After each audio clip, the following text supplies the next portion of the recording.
Bonjour à toutes et à tous. Alors dans cette petite vidéo, je vais vous apprendre à donner les caractéristiques des forces qui s'exercent sur un objet. Les forces étant le modèle physique des actions mécaniques. Et pour vous expliquer rien que tel qu'un petit exemple, et on va prendre comme exemple ce cher professeur debout sur une table. Alors, dans un premier temps, il faut déjà définir le système. Donc le système, c'est l'objet qu'on étudie, c'est le professeur.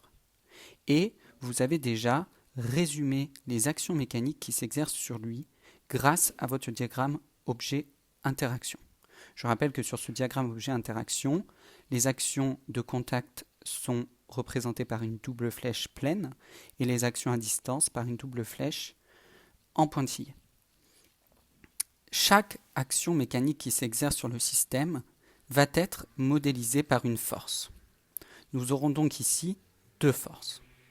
La première, c'est la force exercée par la Terre sur le professeur. Lorsque vous allez devoir donner les caractéristiques de cette force, vous allez donner déjà tout de suite les 4 caractéristiques. Donc vous écrivez le point d'application, la direction, le sens et l'intensité de cette force, c'est-à-dire la valeur, le nombre. Pour le point d'application, c'est simple. Si l'action est à distance, alors tout l'objet est soumis à cette action. Donc ce sera le centre de gravité de l'objet. Si l'action est de contact, alors ce sera le centre de la zone de contact. Donc ici, la Terre exerce une action à distance sur le professeur. Le point d'application est donc le centre de gravité du professeur. La direction, c'est dans quelle direction s'effectue cette force. Est-ce qu'elle s'exerce horizontalement, verticalement ou inclinée? Ici, la Terre exerce une force verticale. Et le sens, c'est vers où s'exerce cette force. Il faut toujours se dire, s'il n'y avait que cette force-là, que ferait l'objet? Que ferait le système? Si le professeur n'était soumis qu'à l'action de la Terre, alors il s'enfoncerait dans la Terre.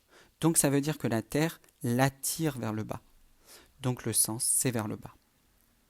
Quant à l'intensité, alors c'est un nombre, donc soit on vous le donne, soit vous pourrez le calculer. On verra ça plus tard. Pour le moment, je vais vous le donner. Et donc on écrit toujours le symbole de la force F majuscule. En indice, la force de qui? De Terre sur professeur. Donc Terre / professeur égale le nombre, ici je vous le donne 800, et l'unité d'une force qui est le Newton de notre cher scientifique Isaac Newton. Ça, c'était pour la Terre. Maintenant, deuxième force, la force exercée par la table sur le professeur. Je donne tout de suite mes 4 caractéristiques. Point d'application, direction, sens, intensité. L'action étant de contact, le point d'application sera le centre de la zone de contact entre la table et le professeur. La direction sera, elle, verticale également. La table n'agit pas horizontalement, elle agit bien verticalement par rapport au professeur.